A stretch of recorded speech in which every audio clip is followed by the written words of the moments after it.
Capítulo 11. O último acontecimento em minhas anotações de campo ocorreu em setembro de 1965. Foi o último dos ensinamentos de Dom Juan. Chamei-o de um gosto especial de realidade não comum, porque não foi produto de nenhuma das plantas que usei antes. Parece que Dom Juan o provocou por meio de uma cuidadosa manipulação de indícios a respeito dele, isto é, comportou-se diante de mim de maneira tão hábil que criou a impressão clara e firme de que não era propriamente ele, e sim uma pessoa se fazendo passar por ele. Em consequência, senti um conflito profundo. Queria acreditar que era Dom Juan e, no entanto, não podia ter certeza. Concomitante do conflito foi um terror consciente, tão agudo que afetou minha saúde por várias semanas. Depois eu pensei que teria sido ajuizado terminar meu aprendizado naquele momento. Desde então não fui mais participante. No entanto, Dom Juan não deixou de me considerar aprendiz. Considerou minha retirada como apenas um período necessário de recapitulação, mais um passo na aprendizagem, que pode durar indefinidamente. Mas desde aquela ocasião não explanou mais seus conhecimentos. Escrevi o relato detalhado de minha última experiência quase um mês depois de sua ocorrência, embora já tivesse escrito muitas notas sobre os pontos mais notáveis no dia seguinte, durante as horas de grande agitação emocional que precederam ao auge do meu terror. Sexta-feira, 29 de outubro de 1965. Na quinta-feira, 30 de setembro de 1965, eu devia ir ver Dom Juan. Os estados breves e superficiais de realidade não comum tinham persistido. A despeito de minhas tentativas propositadas de terminá-los ou diminuí-los, como Dom Juan sugerira, senti que minha situação se agravava, pois a duração desses estados estava aumentando. Eu ficava muito consciente do barulho de aviões. O ruído de seus motores passando por cima inevitavelmente chamava minha atenção e a fixava, ao ponto em que eu sentia que estava acompanhando o avião como se estivesse dentro dele, ou voando com ele. Essa sensação era muito aborrecida. Minha incapacidade de me livrar dela me provocava uma ansiedade profunda. Dom Juan, depois de escutar atentamente todos os detalhes, concluiu que eu estava sofrendo de uma perda da alma. Disse-lhe que tinha essas alucinações desde o momento em que fumei os cogumelos, mas ele insistia que eram coisa nova. Disse que, a princípio, eu tinha tido medo e tinha apenas sonhado coisas tolas, mas que agora eu estava mesmo enfeitiçado. A prova era que o barulho dos aviões era capaz de me transportar. Normalmente, disse ele, o ruído de um riacho ou um rio pode prender um homem enfeitiçado que perdeu a alma e transportá-lo para sua morte. Depois pediu-me para descrever todas as minhas atividades durante o período antes de experimentar as alucinações. Fiz uma relação de todas as experiências e atividades de que me lembrava. E dessa relação deduziu o ponto em que eu tinha perdido minha alma. Dom Juan parecia estar muito preocupado, estado muito raro nele. Isso naturalmente aumentou minha apreensão. Falou que não tinha ideia clara de quem tinha capturado minha alma, mas que, fosse quem fosse, sem dúvida pretendia matar-me ou me tornar muito doente. Então deu-me instruções muito precisas sobre a forma de luta, uma posição do corpo específica a ser mantida enquanto ficasse no meu ponto bom. Eu tinha de manter essa posição que ele chamava de forma. Perguntei-lhe que para que era tudo isso e com quem eu ia lutar. Respondeu que ia partir para ver quem tinha capturado minha alma e ver se seria possível pegá-la de volta. Enquanto isso, eu devia ficar no meu ponto até ele voltar. A forma de luta era, na verdade, uma precaução, falou. Para o caso de acontecer alguma coisa na ausência dele, e tinha de ser utilizada se eu fosse atacado. Consistia em bater com a mão na barriga da perna e coxas direita, e bater o pé esquerdo, numa espécie de dança que eu tinha de executar enquanto olhava para o atacante. Avisou-me de que a forma só devia ser adotada nos momentos de crise extrema, mas que, enquanto não houvesse perigo à vista, eu devia simplesmente ficar sentado de pernas cruzadas em meu ponto. Mas em circunstâncias de grande perigo, podia recorrer a um último meio de defesa, atirar um objeto sobre o inimigo. Disse-me que, em geral, a pessoa atira um objeto de poder, mas como eu não possuía nenhum, era obrigado a usar alguma pedrinha que coubesse na palma de minha mão direita, uma pedra que pudesse segurar na palma com o polegar. Disse que essa técnica só devia ser usada se a pessoa estivesse indubitavelmente em perigo de perder a vida. O lançamento do objeto tinha de ser acompanhado por um brado de guerra, um grito que tinha a propriedade de dirigir o objeto a seu alvo. Recomendou enfaticamente que eu tivesse cuidado e propósito no grito e não o usasse à toa, mas somente sob graves condições de seriedade. Perguntei o que ele queria dizer por graves condições de seriedade. Respondeu que o grito ou brado de guerra era uma coisa que ficava com a pessoa por toda a vida, e assim tinha de ser bom desde o princípio. E o único meio de o iniciar corretamente era conter o medo inicial e a pressa, até a pessoa estar cheia de poder. Então o grito estouraria com direção e poder. Disse que eram essas as condições de seriedade para dar o grito. Pedi-lhe que explicasse sobre o poder que devia encher a gente antes do grito. Falou que era uma coisa que percorria o corpo, vindo da terra onde a pessoa estivesse. Era uma espécie de poder que emanava do ponto benéfico, para ser preciso. Era uma força que impulsionava o grito. Se essa força fosse bem tratada, o brado de guerra seria perfeito. Tornei a perguntar se ele achava que me ia acontecer alguma coisa. Respondeu que não sabia de nada a respeito e me advertiu dramaticamente a ficar colado no meu ponto enquanto fosse necessário, pois essa era a única proteção que tinha contra qualquer coisa que pudesse acontecer. Comecei a ficar assustado. Implorei-lhe para ser mais preciso. Respondeu que só sabia que eu não devia mover-me, em circunstância alguma. Não devia entrar na casa nem no mato. Acima de tudo, falou, eu não devia pronunciar uma única palavra, nem mesmo a ele.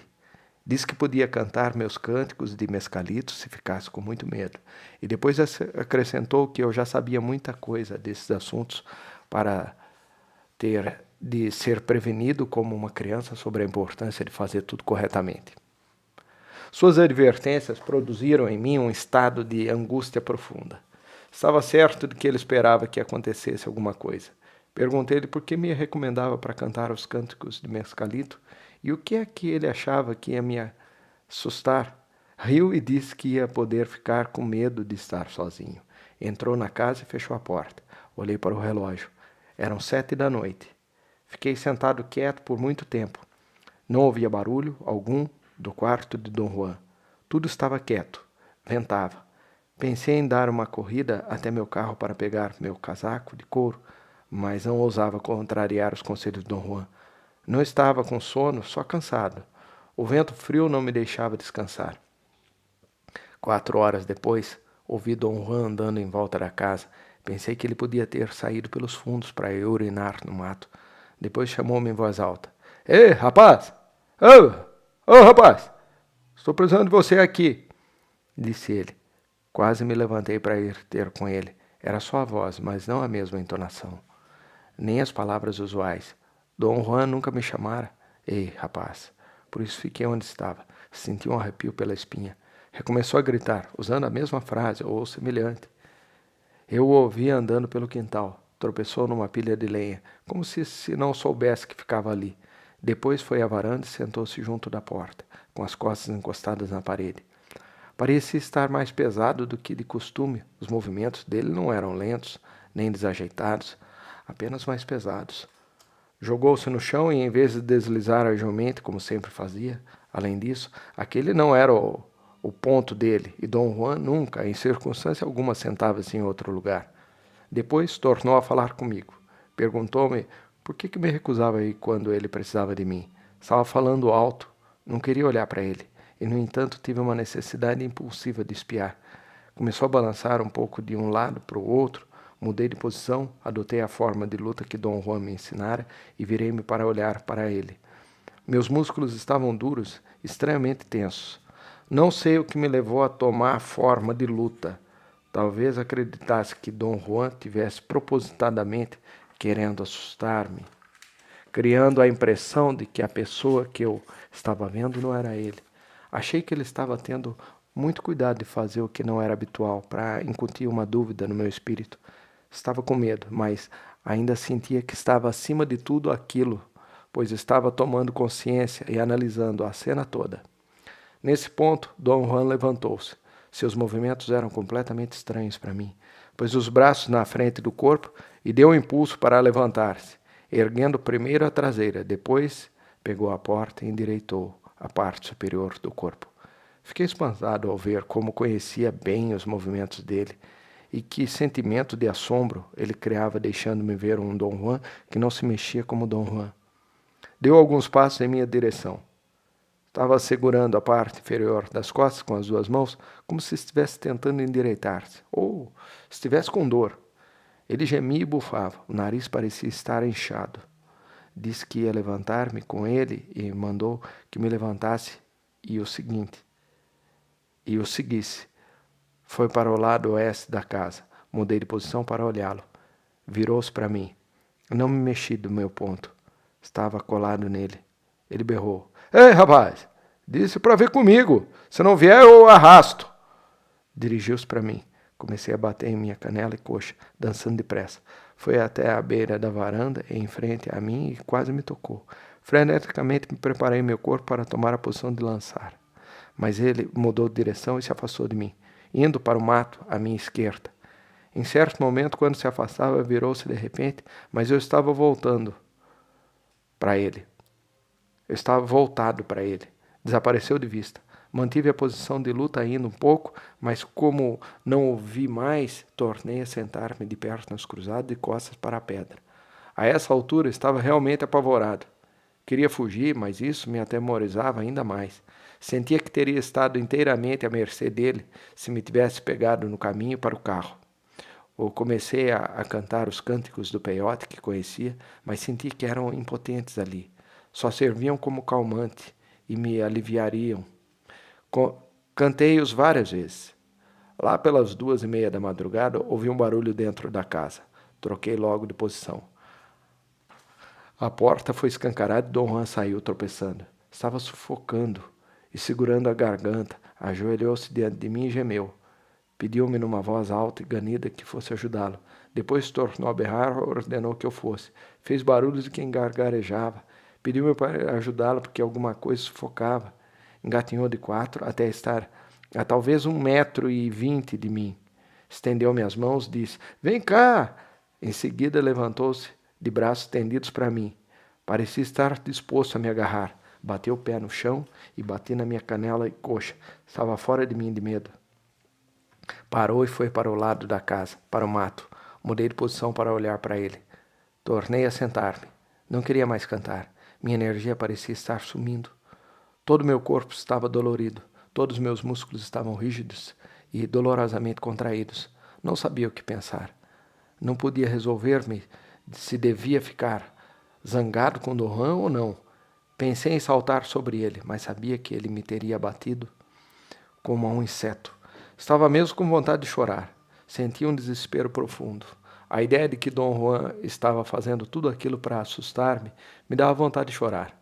Não conseguia encontrar motivo para aquela tremenda exibição teatral. Os movimentos dele eram tão estudados que fiquei confuso. Não era que ele estava tentando mover-se como uma mulher. Era mais como se uma mulher estivesse tentando mover-se como Dom Juan. Tive a impressão de que ela estava realmente tentando andar e mover-se com a calma de Dom Juan, mas que era muito pesada e não tinha a agilidade dele. Quem quer que fosse a pessoa ali na minha frente, dava a impressão de ser uma mulher, pesada e mais jovem, tentando imitar os movimentos lentos de um velho ágil. Essas ideias me levaram a um estado de pânico. Um grilo começou a chicharrar muito alto, bem perto de mim. Notei a riqueza do tom dele. Imaginei que tivesse uma voz de barítono. O grito começou a sumir. De repente todo o meu corpo estremeceu. Tomei novamente a posição de luta e olhei na direção de onde viera o barulho do grilo. O som estava me transportando.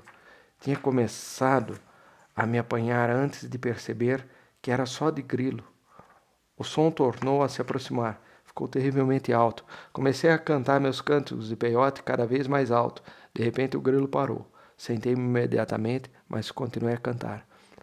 Um momento depois, vi o vulto de um homem correndo para mim na direção oposta ao ruído do grilo.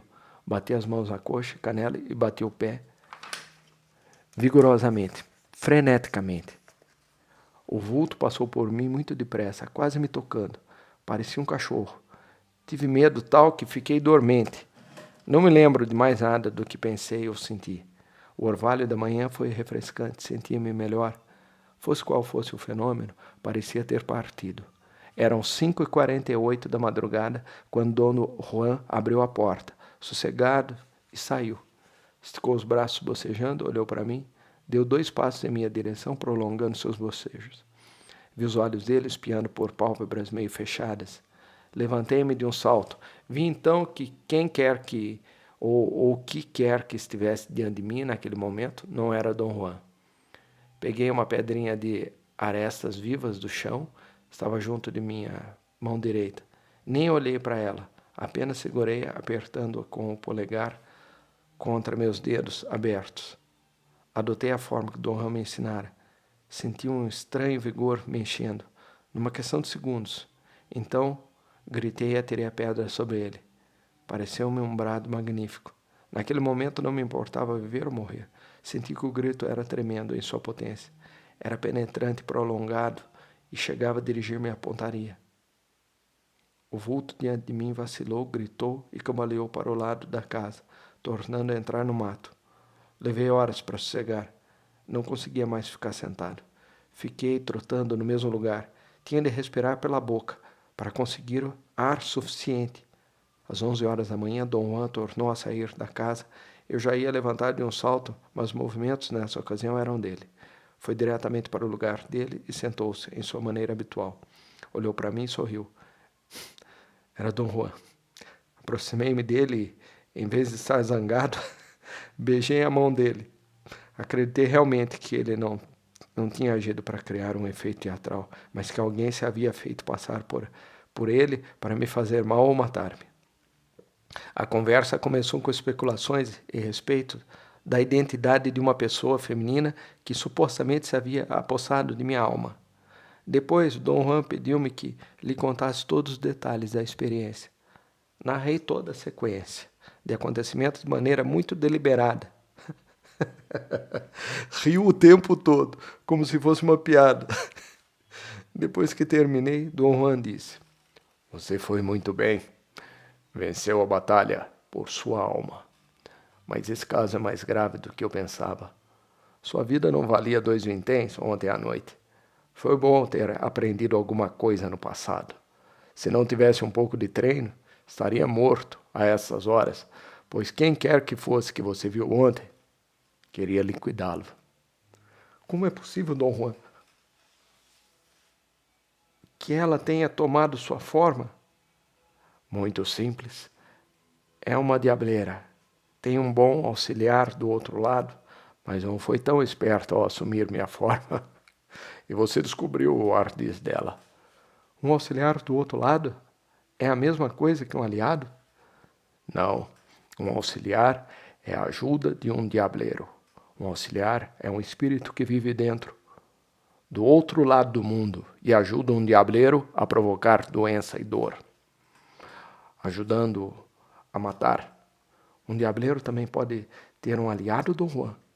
São os diableiros que têm os aliados, mas antes que um diableiro possa domesticar um aliado, geralmente tem os auxiliares para ajudá-lo em seus trabalhos. E a mulher que tomou sua forma, Dom Juan, só tem um auxiliar, não um aliado. Não sei se ela possui ou não um aliado. Há quem não goste do poder de um aliado e prefere um auxiliar. Domesticar um aliado é trabalho duro. É mais fácil arranjar um auxiliar do outro lado. Acho que eu conseguiria arranjar um auxiliar? Para saber isso, tem de aprender muito mais. Estamos novamente nos princípios. Quase como no primeiro dia em que veio aqui pedir-me para lhe falar sobre Mescalito. E eu não podia porque você não teria compreendido. Aquele outro lado é o mundo dos diableiros. Acho que seria melhor contar meus próprios sentimentos, da mesma maneira que meu benfeitor me contou os dele. Ele era um diableiro e um guerreiro. Sua vida inclinava-se para a força e a violência do mundo. Mas eu não sou nada disso. Essa é a minha natureza. Você viu meu mundo desde o princípio. Quanto a lhe mostrar o mundo de meu benfeitor, só posso levá-lo até a porta e você terá de decidir por si. Terá de aprender a respeito por seus próprios esforços. Agora, devo confessar que cometi um erro. É muito melhor, vejo agora, começar como eu mesmo comecei. Então, é mais fácil ver como é simples, no entanto, profunda a diferença. Um diableiro é um diableiro, é um guerreiro, Ou então o homem pode ser ambos. Há muita gente que é ambos, mas o homem que apenas atravessa os caminhos da vida é tudo. Hoje eu não sou nem guerreiro nem diableiro. Para mim só existe o percorrer os caminhos que têm coração, qualquer caminho que possa ter coração. Ali eu viajo e para mim o único desafio que vale a pena é percorrer toda a extensão. E ali viajo, olhando, arquejante. Parou, sua fisionomia revelara um estado de espírito especial. Parecia estar estranhamente sério. Eu não sabia o que perguntar, nem o que dizer. Continuou. A coisa especial a se aprender é como chegar à fresta entre os mundos e como entrar no outro mundo. Existe uma fresta entre os dois mundos, o mundo dos diableiros e o mundo dos homens vivos. Existe um lugar onde os dois mundos se sobrepõem. A fresta está ali. Abre e fecha como uma porta ao vento. Para chegar lá, o homem tem de exercer sua vontade. Posso dizer que ele deve ter um desejo invencível de fazer isso, uma dedicação total, mas ele tem de fazê-lo sem o auxílio de qualquer poder ou de qualquer homem. O indivíduo sozinho deve ponderar e desejar até o momento em que seu corpo esteja pronto para empreender a jornada. Esse momento é anunciado por um tremor prolongado nos membros e vômitos violentos. Geralmente o homem não consegue dormir, nem comer, e vai minguando. Quando as convulsões não param, o homem está pronto para ir, e a fresta entre os mundos aparece bem diante dos olhos dele, como uma porta monumental, uma fresta que sobe e desce. Quando a fresta se abre, o homem tem de deslizar por ela. É difícil enxergar do outro lado dos limites. É ventoso como uma tempestade de areia. O vento rodopia, então o homem tem de andar em qualquer direção. Será uma viagem curta ou longa, dependendo de sua força de vontade. Um homem de muita força faz uma viagem breve. Um homem indeciso e fraco faz uma viagem longa e perigosa. Depois dessa viagem, o homem chega a um tipo de planalto. É possível distinguir algumas de suas características claramente. É uma planície acima do solo. É possível reconhecê-lo pelo vento, que se torna ainda mais violento, batendo e uivando em volta. Em cima daquele plano está a entrada para aquele outro mundo. E ali está uma película que separa os dois mundos. Os homens mortos passam por ela sem barulho, mas nós temos de rompê-la com um grito. O vento torna-se mais forte, o mesmo vento rebelde que sopra no planalto, quanto o vento já está bastante forte. O homem tem de gritar e o vento o empurrará para atravessar. Aqui também a sua vontade tem de ser inflexível para poder lutar contra o vento. Só precisa de um empurrãozinho. Não precisa ser soprado para os confins do outro mundo. Uma vez, do outro lado, o homem terá de vagar por ali. Se tiver sorte, encontrará um auxiliar por perto, não muito longe da entrada. O homem tem de lhe pedir ajuda. Em suas próprias palavras, tem de pedir ao auxílio que lhe ajude e o torne um diableiro. Quando o auxílio concordar, ele mata o homem no mesmo lugar e, enquanto está morto, ensina-lhe. Quando você fizer a viagem dependendo de sua sorte, poderá encontrar um grande diableiro no auxiliar que o matará e lhe ensinará. Mas, em geral, a pessoa encontra bruxos sem importância, que têm pouca coisa a ensinar. Mas nem você nem eles têm o poder de recusar. O melhor é encontrar um auxiliar masculino para não se tornar presa de uma diableira que fará a pessoa sofrer de uma maneira incrível. As mulheres são sempre assim, mas isso só depende da sorte, a não ser que o benfeitor da pessoa seja ele mesmo um grande diableiro, e nesse caso terá muitos auxiliares no outro mundo, e pode dirigir a pessoa para ver um determinado auxiliar. Meu benfeitor era um homem desse. Dirigiu-me para encontrar seu auxiliar espírito.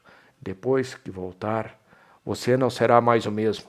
Está comprometido a voltar para ver seu auxiliar frequentemente e comprometeu-se a viajar cada vez mais longe da entrada, até que um dia irá longe demais e não poderá voltar. Às vezes um diableiro pode pegar uma alma e empurrá-la para a entrada e deixá-la em custódia de seu auxiliar, até roubar a pessoa de toda a sua força de vontade. Em outros casos, como o seu, por exemplo, a alma pertence a uma pessoa de vontade forte, e o diableiro pode guardá-la dentro de sua sacola, pois ela é muito pesada para carregar no outro modo. Em tais casos, como no seu, uma luta pode resolver o problema. Uma luta em que o diableiro ou ganha tudo ou perde sua alma. Se vencesse, teria levado a alma para o seu auxiliar para sempre. Mas como foi que eu venci? Não saiu do seu ponto. Se eu tivesse movido 1 centímetro, teria sido liquidado. Ela escolheu o momento em que eu não estava presente como sendo o melhor para dar o golpe, e o fez bem feito. Fracassou porque não levou em conta a sua própria natureza, que é violenta, e também porque você não se arredou do ponto em que é invencível. Como é que ela me teria matado se eu tivesse me movido? Teria dado um golpe como um raio, mas acima de tudo teria guardado sua alma e você teria minguado. O que vai acontecer agora, Dom Juan? Nada. Você conquistou sua alma de volta. Foi uma boa luta. Aprendeu muitas coisas ontem à noite. Em seguida começamos a procurar a pedra que eu tinha tirado. Falou que, se conseguíssemos encontrá-la, podíamos ter a certeza absoluta de que o assunto estava encerrado. Procurando durante quase 3 horas, eu tinha a impressão de que a reconheceria, mas eu não consegui. Naquele mesmo dia, no princípio da noite, Dom Juan levou-me para os morros perto da casa dele. Ali deu-me instruções longas e detalhadas sobre métodos específicos de luta. Em dado momento, ao repetir certos passos recomendados, encontrei-me sozinho. Tinha subido uma ladeira, correndo, estava ofegante, suava muito e, no entanto, estava com frio. Chamei Dom Juan várias vezes, mas não respondeu, e eu comecei a ter uma estranha apreensão. Ouvi um farfalhar no mato, como se alguém se estivesse aproximando de mim. Escutei atentamente, mas o barulho cessou. Depois tornei a ouvi-lo, mais alto e mais perto. Naquele momento ocorreu-me que os fatos da véspera iam se repetir. Dentro de alguns segundos, meu medo aumentou despropositadamente. O farfalhar no mato aproximou-se mais, minhas forças minguavam. Queria gritar ou chorar, fugir ou desmaiar. Meus joelhos se dobravam. Caí no chão gemendo. Não conseguia nem fechar os olhos. Depois disso, só me lembro de que Dom Juan fez uma fogueira, esfregou os músculos, contraídos dos meus braços e pernas. Fiquei num estado de desespero profundo, por várias horas. Depois Dom Juan explicou minha reação desproporcionada como sendo uma ocorrência comum. Disse-lhe que não sabia analisar logicamente o que provocara meu pânico, e ele respondeu que não era o medo da morte, e sim o medo de perder minha alma. Um medo comum entre os homens que não têm um propósito inabalável. Essa experiência foi o último dos ensinamentos de Dom Juan. Desde então, tenho evitado de procurar suas lições. E embora Dom Juan tenha mudado sua atitude de benfeitor com relação a mim, acredito que eu tenha sucumbido ao primeiro inimigo de um homem de conhecimento.